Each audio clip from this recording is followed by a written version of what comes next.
Hey friends, welcome back to the podcast. I'm super excited today to introduce you to Bob Goff. So Bob is someone that I was not aware of until just like the last year and a half. I think I was perhaps Bob living under a rock somewhere, but somebody one day was like, "Well, do you follow Bob Goff?" And I'm like, "Bob, who?"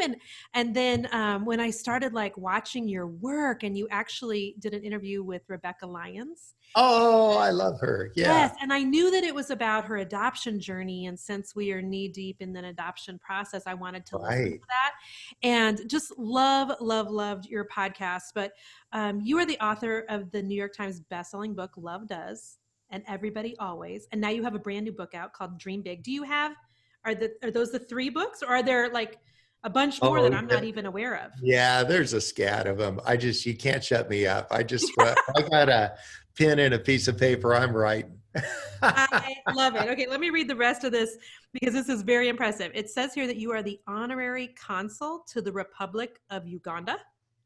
We're going to have to talk about this. Yeah. Those are like big words. I had to read that several times. Like, what am I reading? You're a recovering lawyer and the founder of Love Does, a nonprofit human rights organization, a lover of balloons, cake pops, and helping people pursue their big dreams. So I am so glad that you are here today. I Oh, think yeah. actually we were this close to meeting last year at Business Boutique with Christy Wright. Oh, yeah, yeah. Yeah, Totally. That was fun. yeah, well, I've got to speak in breakout sessions there the last couple of years. I was on the stage with Christy this year on a Oh, panel, how did and I I think miss like you? you literally like left like right before I got there, and I was like, oh gosh darn it, I hate that happened. But can you tell people? So like I know I read your bio, but when people just meet you in the grocery store or something, and they say, so hey, my name's Tim, and you're like, hi, I'm Bob, and they say, hey Bob, what do you do? How do you answer that?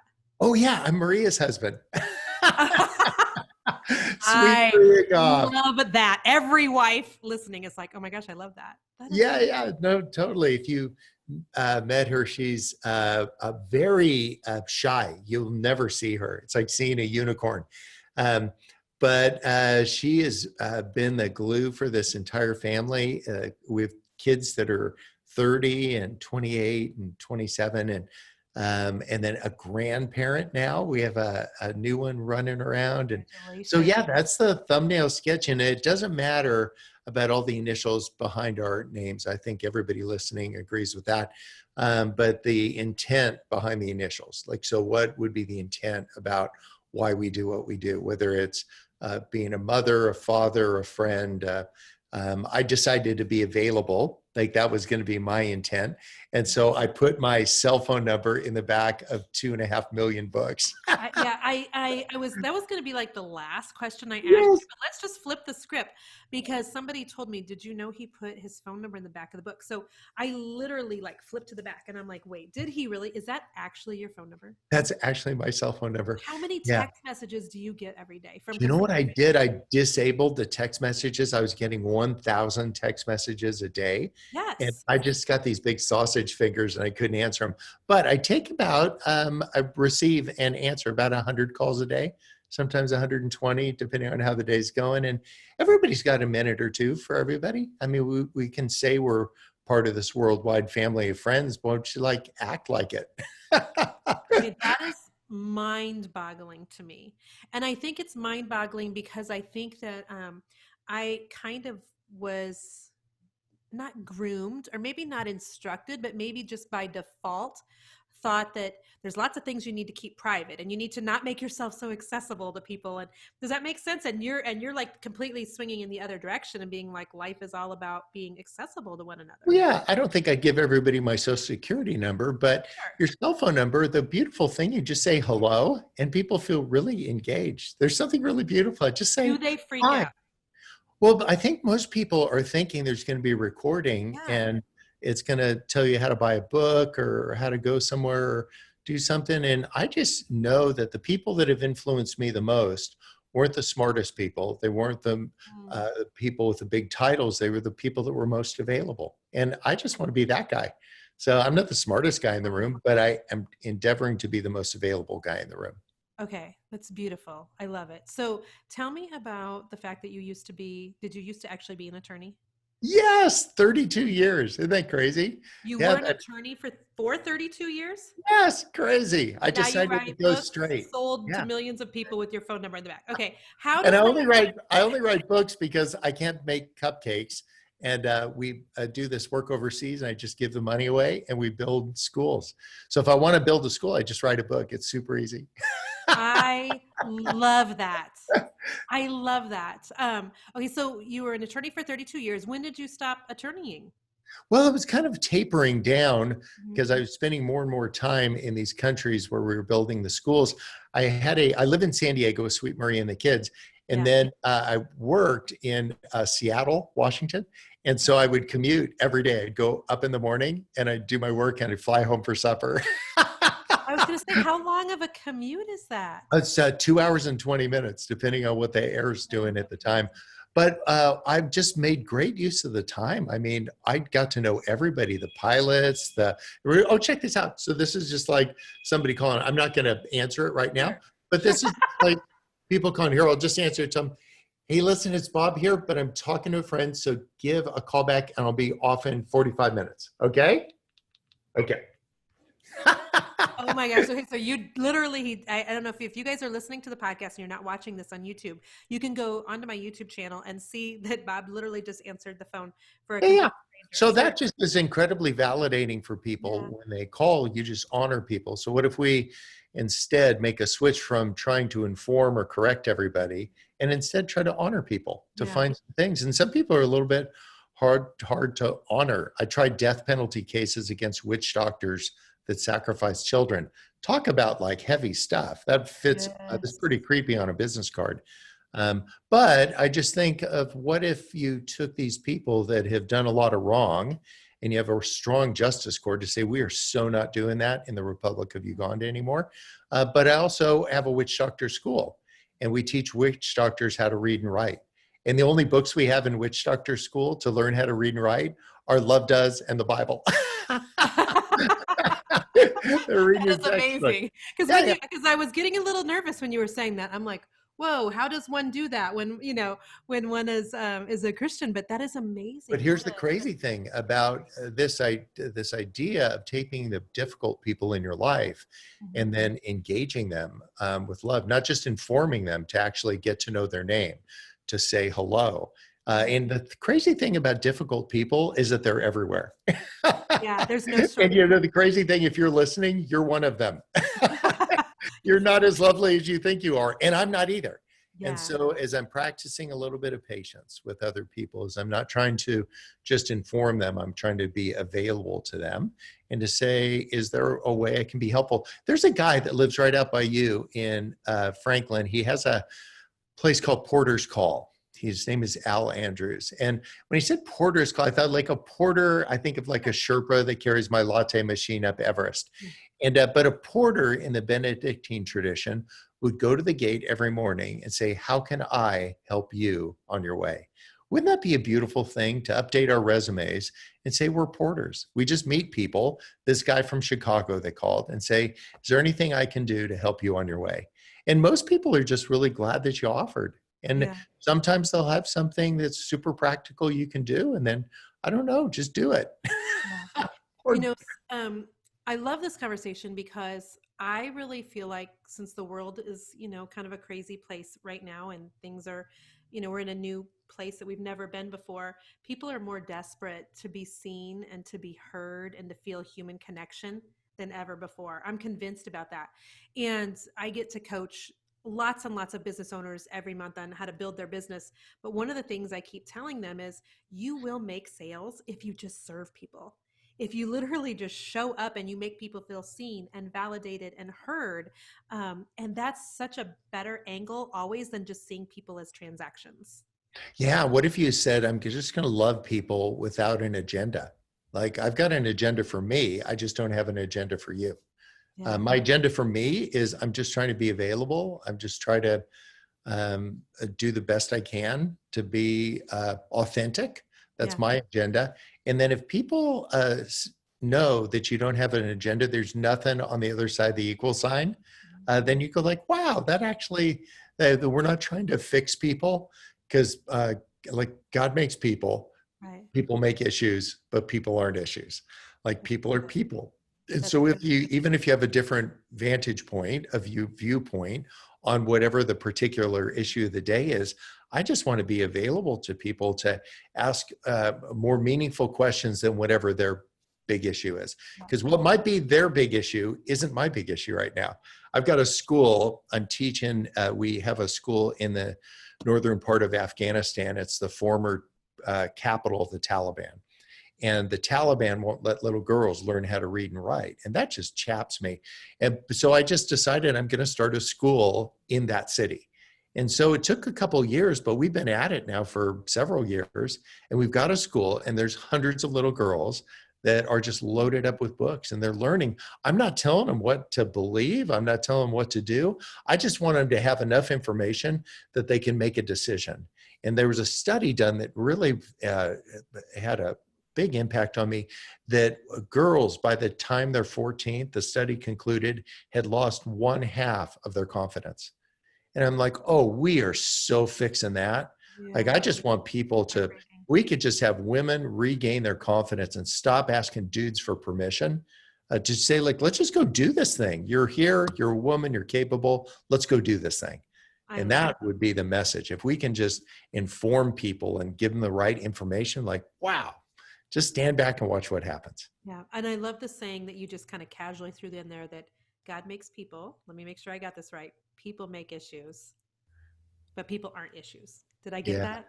People are people. That's and beautiful. So to reduce me to an issue based on ethnicity, socioeconomic status, religious beliefs, whatever, you go like, oh, no, you're making, people are people. We're all just terribly insecure. And that we express our insecurity in so many different ways. Some people express their insecurity by being funny. I'm one of them. The more insecure I get, the funnier I get. Some people express their insecurity by being mean like a rattlesnake. And you've met a couple of them along the way. You might have an in-law that's one of those. But to say, if you want to know where you're at in your adventure, whether faith is important to you or not, see how you're treating the people you disagree with the most. So if I want a report card, there's the report card. And so it doesn't mean like I'm just real vague about what is true.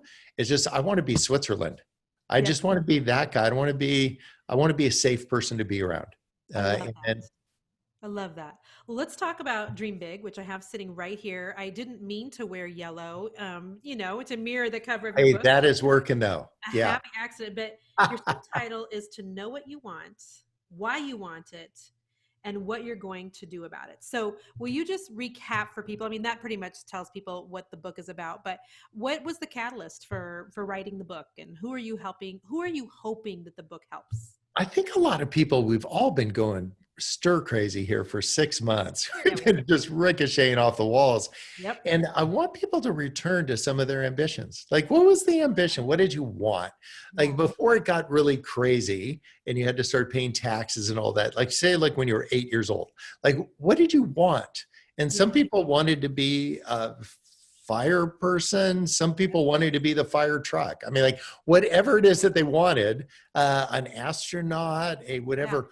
What I want to do is get back to that and to say, is there a current version of you in all of the beauty that's come from going around the sun a couple times? Can we return to some of those things that were your ambitions? So if somebody says, for instance, I want to be happy, I'm like, awesome, me too. But I would drill down on that a little bit and say, what does happy look like? What does that look like? Does that mean like have a puppy? Does that mean to have $1 million? Does it mean give away $2 million? Like, let's just describe happy. Know why you want it. If you want to be popular, I would say that's awesome. Like, but like, to whom and how much? If you want applause, join the circus. But if you want a meaningful life, know what you want, why you want it. And then don't make this just brain candy. Decide, this is what I'm going to do about it. and go do that. I'm a really upbeat guy, as you picked up on, but Yeah. I've decided what I'm going to do about it. I don't want to just read about these young girls in Afghanistan. I wanted to do something about it. And what you do is you stop in Turkey, in Istanbul, you dress like you're from Afghanistan and you make the rest of the trip, because you do not want to be the guy from America in the Taliban right now. Right. You do not want to be that guy. So that sounds noble, to go across an ocean. I got something more noble. Go across the street. Amen. Right where you live, Yes. right where you are. Because if you cannot make it happen with your neighbor, you aren't going to be any help to anybody across an ocean. So that idea of loving your neighbor, whether faith is a big deal for you as it is with me, but just be like, love your neighbor right where you are, and don't start with the easy ones. Don't start with me. I'm low-hanging fruit. Start with the people who are really prickly. I love that. So you were talking about, what you wanted to do when you were 8. Do you remember what you wanted to do? Oh, yeah. I wanted to build sandcastles, tons and tons of sandcastles. I love that. But it morphed over time. And I actually don't want to build a sandcastle. I like building schools, but it's just a different version of the sandcastle. Yeah. Just costs more money. So I learned how to spell. And I say, so you take the things that you're equipped to do now that you weren't equipped when you were 8, and you say, what if we get that together? What if we take your 8-year-old version of you, introduce you to the current version of you, and talk about the future version of you? It sounds like, the plot to the movie Inception, but really what it is just saying, remember those ambitions, and then just see yourself as a new creation, but see the trajectory that you're going on. I'm 62. I'm spent a lot of time talking to 72-year-old Bob. Like, who does he want to be? You know what I'm doing later this week? I'm taking lessons on how to finish my hot air balloon license. I'm going to learn how to fly a hot air balloon. You know who wants to do that? 72-year-old Bob. I just want to be that happy guy. I'm not going to be climbing mountains anymore, but I can, if I could reach for the blaster, I'm going to get some heat in that balloon, and up we go. I love it. Okay, so clearly you're an extrovert. Am I guessing? Oh, flaming, yes. Yes. Okay, gotcha.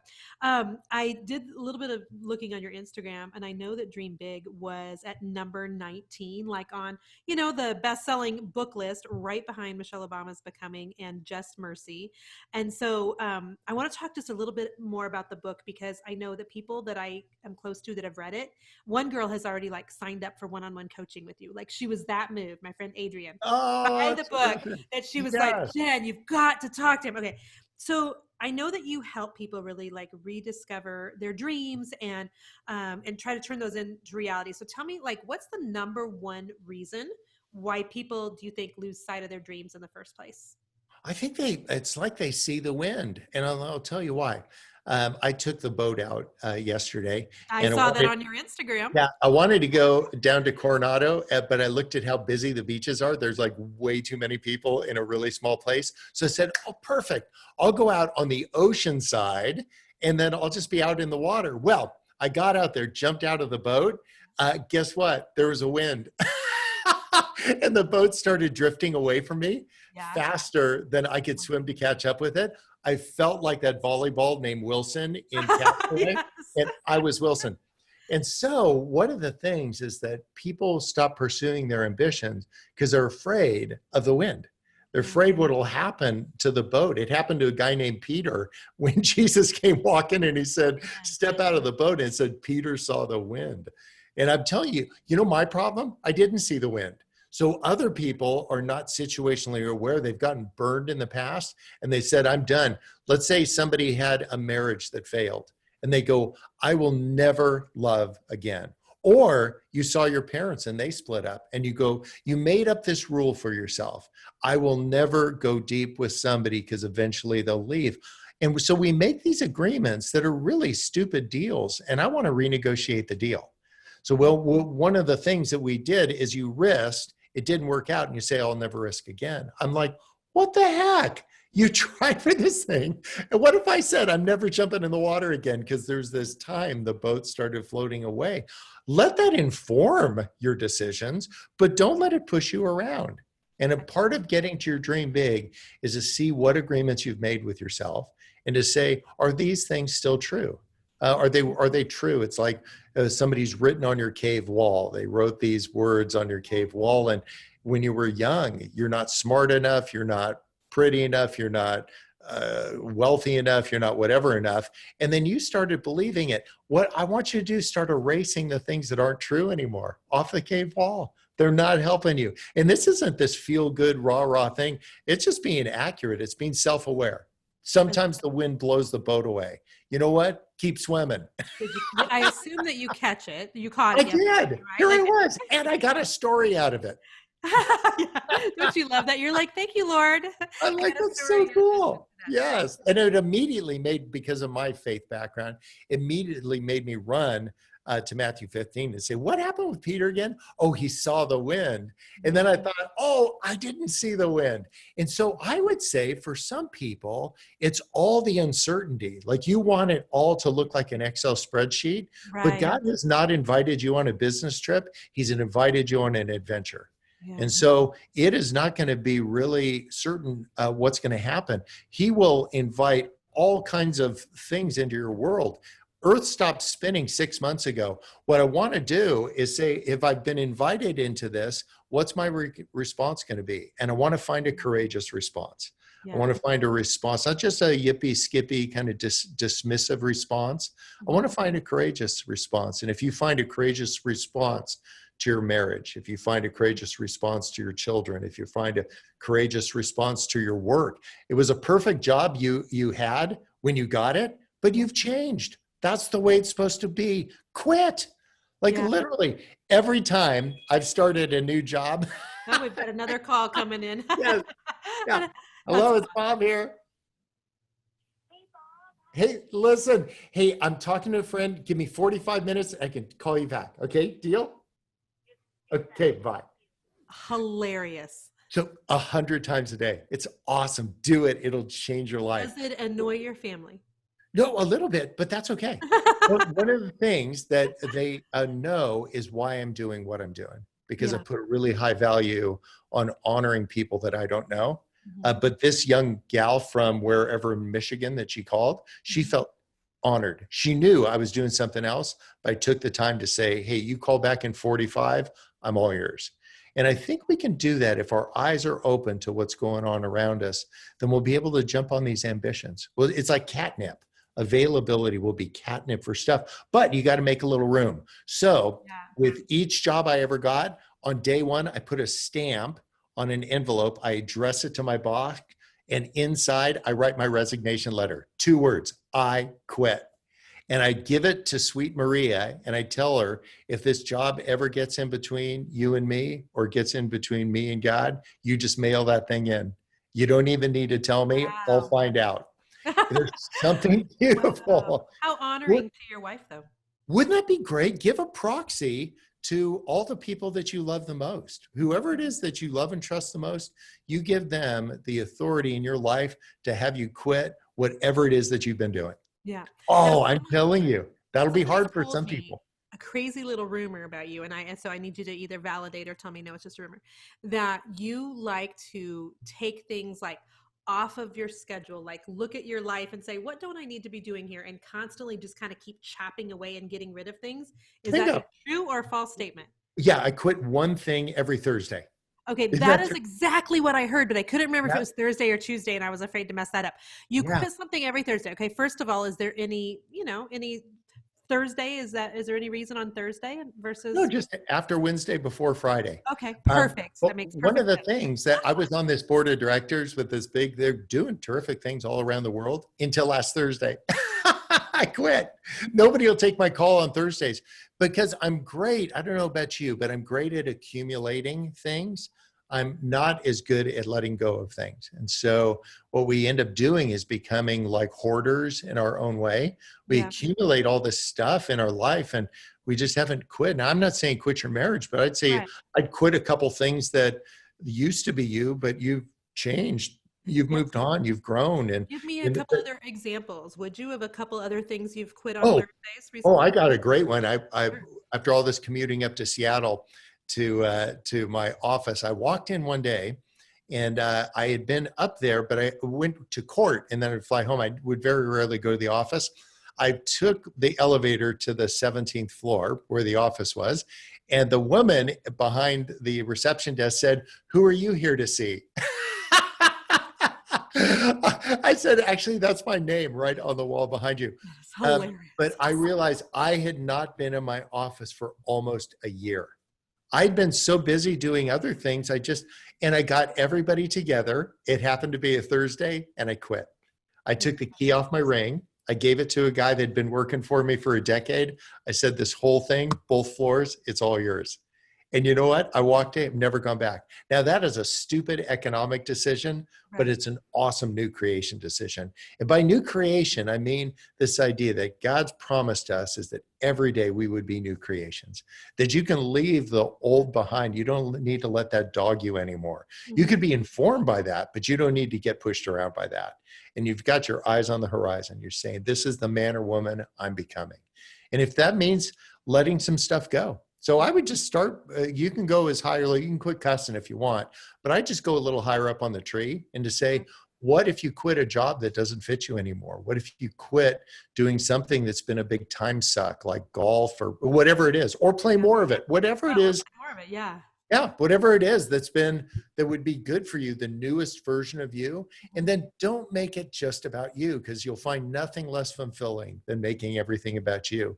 So as I start having ambitions, I want things for myself, but I want things for other people. That's where it gets really good. What do I want for you? I want you to have a great podcast. I want you to have tremendous influence in people's lives. I want you to be a bright spot in everybody's week. And so as we start wanting those things for other people, then you'll find a lot of purpose in your life. I love that. I actually took golf back up over like the quarantine. We actually live on a golf course, and for 2 years I have not had a chance to golf with my husband. And before that, the kids were too little and it was expensive. And now we, live on the golf course and we can golf right out our back door anytime we want, but I just had not made the time for it.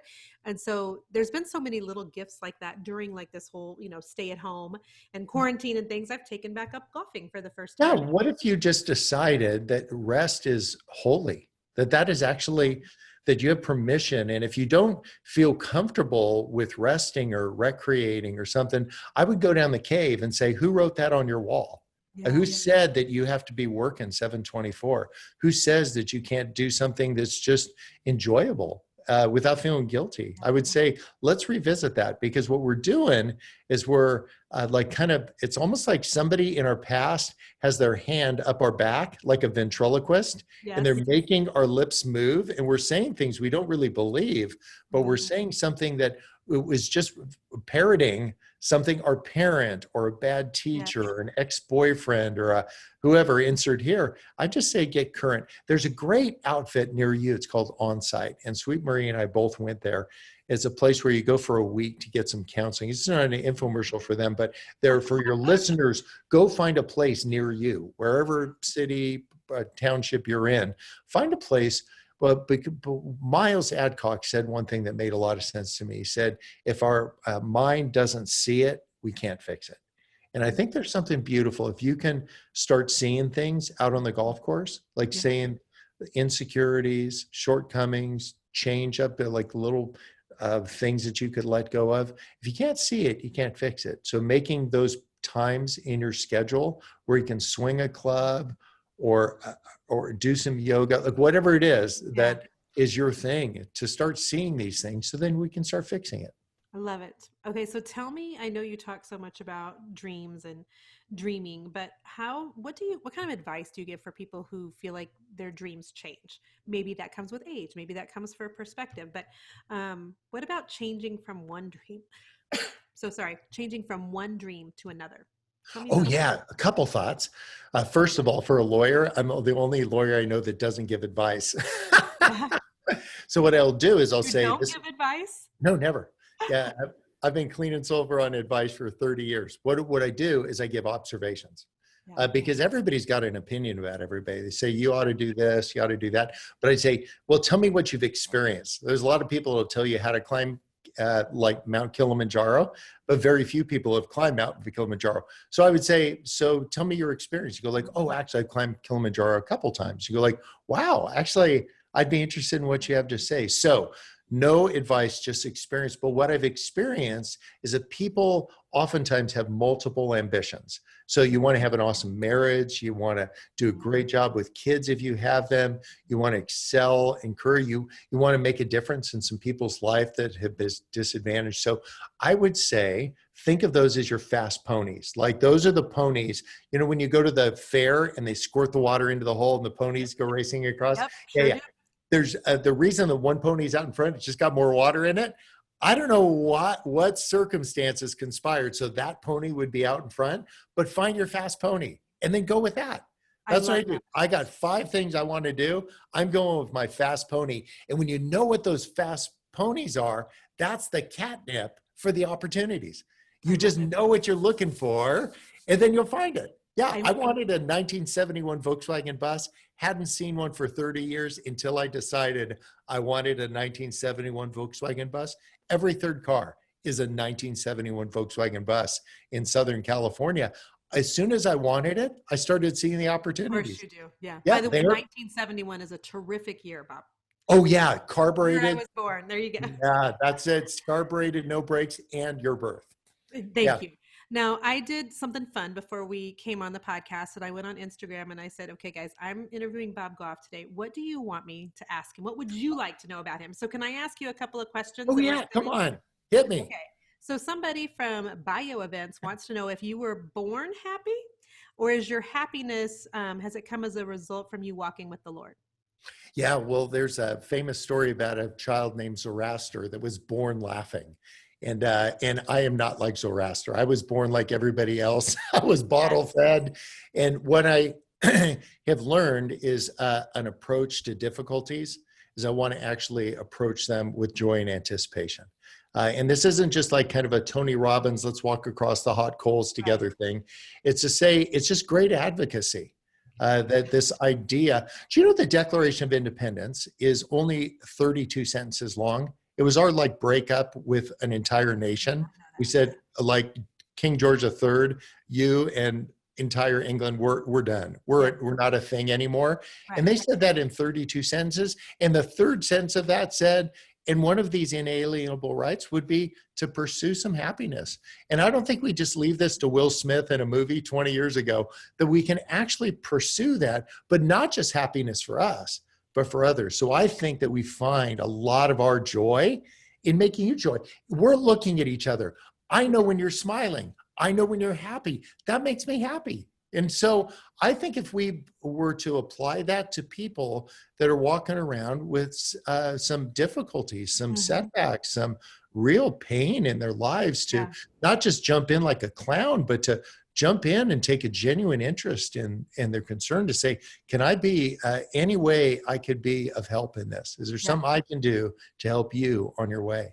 And man, if it's within my power to say hello or to say, can I walk a few steps with you? Then man, I'm in. I love that. That actually is a nice tie-in to the next person's question. This is from Shelley Hooper, who wants to know if there are things that make you sad. You know what? I am so attached to Sweet Maria Goff. When we get apart from each other, I get super lonely. That makes me super sad. I get, I have been in maybe on average 120 cities and 10 countries every 9 months for the last 10 years. So we're just like, go, go, go, go, go, go. Here's the deal. I don't spend the night in the cities that I go to. I go and do something and I fly home to Sweet Maria. Then she drives me back to the airport at 5:30 in the morning. I go to the next one and I fly home. So this could be Orlando. Like it can be a long way away. And it isn't just because I don't want to stay in a creepy hotel, but it's because I get super lonely when I'm alone. And so I just found out that I have this separation thing that I don't want to go away. I'm super embracing that about me. I just get lonely. So instead of seeing this as an unwelcome guest, like, oh, this is me being alone again, what it makes me want to do is run home. And so that would be great. Your wife loves that. Let me just tell you that. Yeah, what if we do that just to continue to run home to the people that you love? And there's some people that spend so much time trying to provide for their families that it turns out they're not providing for their family. And you know what you need to do? Send in that resignation letter and run home. Amen. So this is a funny question from a lady named Bruner03. She said, "Did Bob really go camping with a buddy the day after his wedding?" Is that It was the day after the buddy's wedding, and they're the day after still the married. buddy's wedding? Okay, because I read that and I'm like, what? No, really what happened is that I had decided to drop out of high school. I went to this guy who was a young life leader and I told him that I was planning on moving to Yosemite and I was going to leave. And he said, when? And I said, well, right now. And he walked away from the door because I remember this was Sunday morning. He walked away, and when he came back to the door, he had his sleeping bag and a backpack over his arm. I didn't find out till 5 days later when we got back that he had gotten married the day before. And he didn't see me as a problem. He Yeah. saw me as a kid that was about to jump the tracks. And he Wow. just said, I'm with you. So the power of being with each other. Here, fast forward 35 years, this guy lives in Sun Valley, not Sun Valley with the ski resort, Sun Valley, Nevada. It's the largest trailer park home anywhere. You can see it from space. He could live in a big house. He lives in that trailer park because he wants to be with people. He never changed. I Wow. love that about that guy. And we're still friends. And it Yeah. was a guy who said, I'm with you, that explained what faith was to me, this idea of Emmanuel, like God with us. And so I didn't learn because somebody said, I didn't go to church. I met a guy who I found out left his brand new bride to go with me because he thought I was making a terrible mistake. And he never told me I was making a terrible mistake. He said, I'm with you. And I Wow. just want to be that guy. That is so inspiring and really convicting at the same time, I got to tell you. So thank you for sharing that. Can I ask you a couple of my own like rapid fire questions? Come on, hit me. Excellent. Okay, other than your own and other than the Bible, what's your favorite book? Oh, Don Miller's book, A Million Miles in a Thousand Years. It's a stupid name for a book. It's only 10 miles an hour. But Don is twice the writer I will ever be. I'm not just trying to be kind, I'm being accurate. If you have a chance to read a Don Miller book, Scary Close is one about relationships. Man, that guy kills it. He is such a great writer. He wrote a book called Blue Like Jazz that was Yeah. wildly famous. Scott Dear, Sauls is out in your neck of the woods. He's written some killer books too. Like, wow. a dear friend of ours, a pastor at our church and his wife, they actually named their oldest child Miles after Don Miller's book. No. Oh, So so yes, good. I love that. Okay, tell me the favorite room you have in your house. Oh, you know what? We have a room where all of our family gathers. We did this experiment where their entire childhood growing up, we would spend it in a little tiny boat we'd rent. And so everybody got so used to living in tight quarters that we, even in a bigger house, we're all within like 10 feet of each other I all the love time. So there's one little room. It's about in our house, maybe 10 feet by 10 feet. Mhm. And that's where we all spend. Like if everybody was over right now, they wouldn't be in the kitchen. They wouldn't be on the porch. They'd all be in that room together. They'd So all be in that's that. my favorite I room. love that. I love that. Tell me your favorite place to vacation. Believing in faith, we will all vacation Oh, again. What's your favorite place to vacation? Do you have a place I you really live in a place in Canada that my nearest neighbor is 10,000 square miles away. So we built something up there 27 years ago. And it's completely off the grid. We make our electricity off a glacier. We catch our food in the rivers. We grow it. We're just off the grid. And how much time do you spend there? about 3 months every year. Really? Yeah. So we're just like hippies without the tie-dye t-shirts. And then we bring good guys and bad guys and undecided up. People that are on the no-fly list here, we bring up to Canada because as the consul general, I can get them a visa. And we just bring them up to talk about things, talk about some of their disputes with each other, just to kind of get under the surface, not on the issue that's dividing them, but to just get to know them. When Serbia and Croatia and Albania were opposite this new fledgling country that was emerging. We just invited everybody up from all those places. We've signed 32 peace agreements. Here's the thing. We invited 5 guys to come up and put stain on this lodge. Mhm. And they were supposed to be there 2 months. They were there for 2 days. They put their oily rags together, spontaneously combusted, burnt the place to the ground. Isn't that crazy? Yes, It's that's crazy. raised. that just got erased with all 32 peace agreements. But you know what? It wasn't a home that burned down for somebody listening. It was a relationship.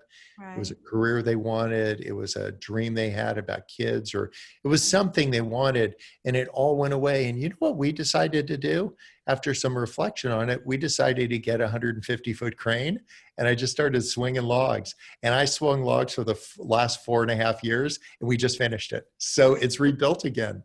I And love I it. would say that when we have a setback, don't make that a campsite.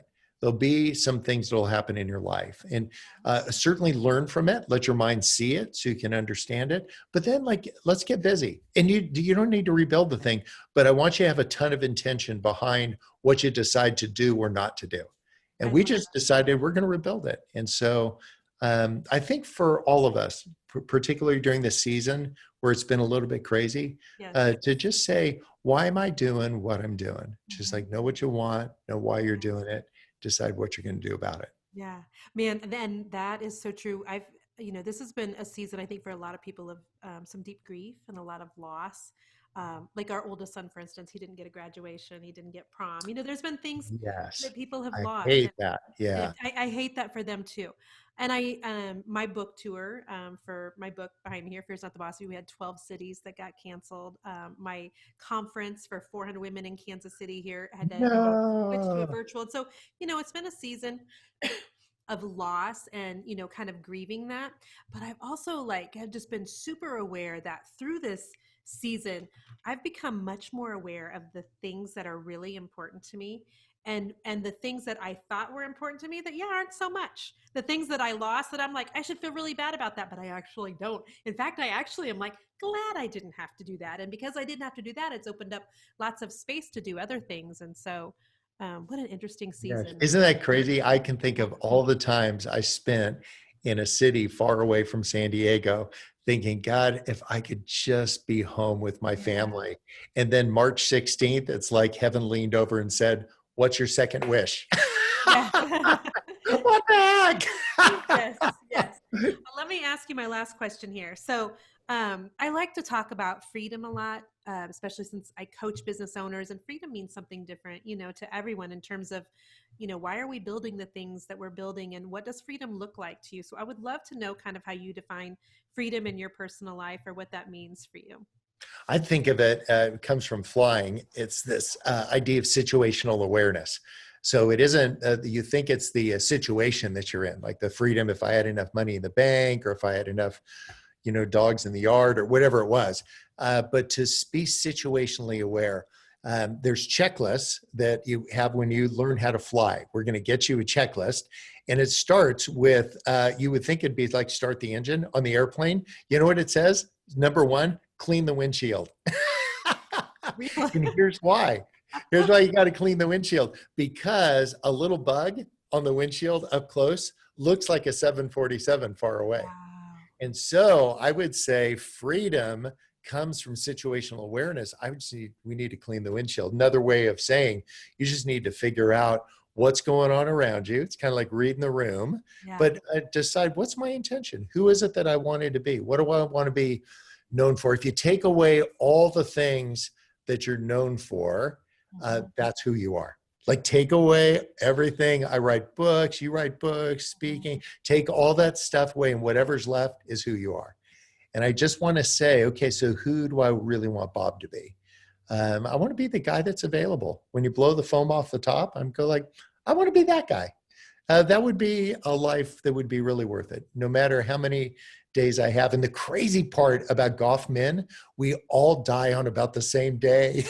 It's like we all have the same great grandfather, grandfather, my No dad, way, like at the same age? same age. It's like we all have the same number of wines in us. And Wow. so this isn't to be morbid, but I know when that is, and I'm Yeah. going backwards. And I'm like, I'm not going to waste a couple good days like arguing with people about stuff. Yeah. So if you could just realize, and this comes from Proverbs 20, this idea of just count and measure your days, like just to Yeah. know where you are.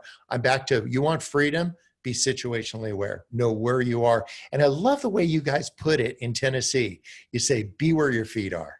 Oh, I love that saying. So Just I be am where your actually feet. not from Tennessee, though. I am in Kansas City.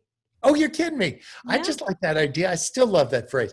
Be where your feet are. Like It's I so just to funny you be, say that though, because actually the first time I went to Nashville, I told my husband as I'm flying into Nashville, I'd never been there before. The Lord dropped this thought in my brain. I wonder if I'm going to live in Nashville one day. Never even dreamed of moving, but I thought, I wonder if we're going to move to Nashville. And you keep talking about Nashville. It's so funny. I'm like, yeah, interesting. when they kick me out of San Diego, that's where I'm going. Is to What, Nashville amazing? yeah, but to be aware of what's going on, and then not just aware of how I feel and what I want and all that. Because if somebody asked me, how's your life working for you? I would say my life's working great for me. But here's a better question. How is your life working for the people around you? Amen. Like, Yeah. how's your life working for your husband? How's your wife working for the kids? How's your life working for the people who are trusting you? How's your life working for the people that you meet? Whether it's the chance call Mhm. or it's an abiding relationship that's happened, how's your life working for them? Are they Yeah. feeling cared for and met? Not that you need to carry around all of that, but I just want to be situationally aware. And don't hesitate to ask people, say, hey, how's my life working for you? They'd be like, what? She's like, no, no, really. My life's working great for me, but really, really. And you know, the painful thing that might happen, uh, it happened to me, is that Sweet Maria Goff said, your life isn't working for me. Oh my gosh, like this guy, the Oh, happy guy, the yeah. guy that's available to everybody. I pulled into the driveway from one of these, like, let's go save the world things. And in the window of our house is a help wanted sign. She wasn't saying she needed help. She's like, buddy, you need Yeah. help. That you're Yeah. so busy being everywhere else, you're Yeah. not here and you Oh, need to be here. And yeah. so So people good. that love you well will speak to you about that. And they're not words of indictment, but words of truth and Yeah. love and acceptance. And if you need to run home to your family, man, you just quit that job right now. Call me up. I'll quit for you. Give me your boss's number. That I'll is just start dialing numbers and quit. awesome. Awesome. Bob, thank you so much. It's been such an honor just to chat with you here. And Oh, it's so I'll, good to I'll talk to tell our you. listeners something really funny before we get started recording. There's always a couple minutes of chit chat that happens before a podcast. I literally started crying. I started crying talking to Bob Goff about my son leaving for college. So thank you just for that gift of your time and a few words today. I appreciate that. And so, will you tell our listeners, other than texting you, if somebody wants to connect with you somehow, how would that be? Do you prefer Instagram? Do you prefer Facebook? How do you like people to connect with you? Oh yeah, I'm like a pretty easy guy to find. Just type in Bob Goff, you'll find me. It's Is there super any place easy. in particular, or you have your own podcast? They could go listen there. Yeah, there's stuff that's around. But one of the things I want to speak to your listener that's feeling isolated and alone and Yep. discouraged right now, you can call me. Certainly feel free to.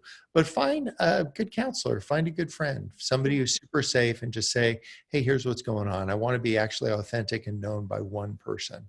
And I think some really beautiful things are happening. So I'm just really honored to be on the line with you, and then just let me know if I could be helpful to you and your family. And I know you would do the same thing for me. And that's where it gets really good.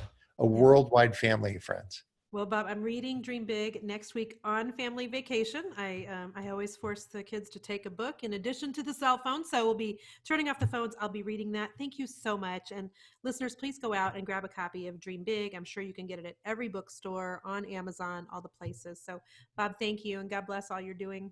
Thank you very much. Bye bye. Bye bye. Hey, Oh, that have a was great fun. rest of the day. Yeah, you too. That was wonderful. It's been so great to meet you. I I'll appreciate you. turn this off so Okay. you have a, and then Tativ is the friend that helps me, and she can get that copy to you. Okay, that's wonderful. Thank you so much. And Ah, don't be so surprised if I call you at some point. good. Please do. You know I'll answer. Well, and one of my favorite places in the world is La Jolla.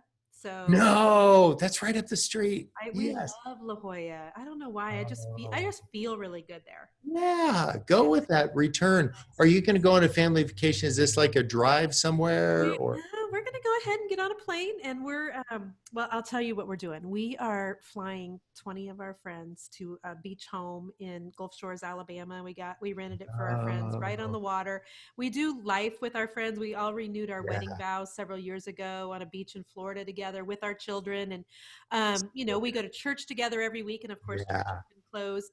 And a couple of our friends have lost jobs because of coronavirus. And we have the means to do Yeah. that. Thank you, Jesus. And so we just rented out a beach house and we're all flying out Saturday. And it's a really So remote home in Gulf Shores. We've never been there, but so yeah, we're just staying right on the water. I can't wait. So oh, I'm so glad for you. I've seen a yeah. lot of friends that are down doing that at the beaches. And if you do make it to San Diego, look us up. We're right down here. Yeah. Um, there's a little like beach in front, and everybody thinks it's private, so nobody's ever there. Yeah. So it's just this little, it's called La Playa Cove. I And was just there in January. Do you know Stu McLaren? Do you know who I Stu is? do. Stu Yeah. is my business coach. So Oh, it's so fun. yeah, I have a monthly like paid coaching group with a couple thousand women in it. So So I've been in good. his mastermind the last couple of years, but Canada is really cold in the winter, as you know. So in Oh, yeah. January, his mastermind, we met in La Jolla instead of meeting, in So good. Canada. And so That's we were just smart. just there. It's just such a beautiful place. I just love it so much. We are so close to the airport. You know how you fly in with like Okay. one wingtips over the bay. So we live close enough that I can walk home. Really? Yeah, yeah. So I'm like, when I say I'm here, I'm like Yeah. so easy to get to. Amazing. Well, Well, stay in touch. yeah, you too. God bless you. Appreciate all Okay. you're doing. Take care, Bob. It's great meeting you. Thanks. Bye bye. Bye.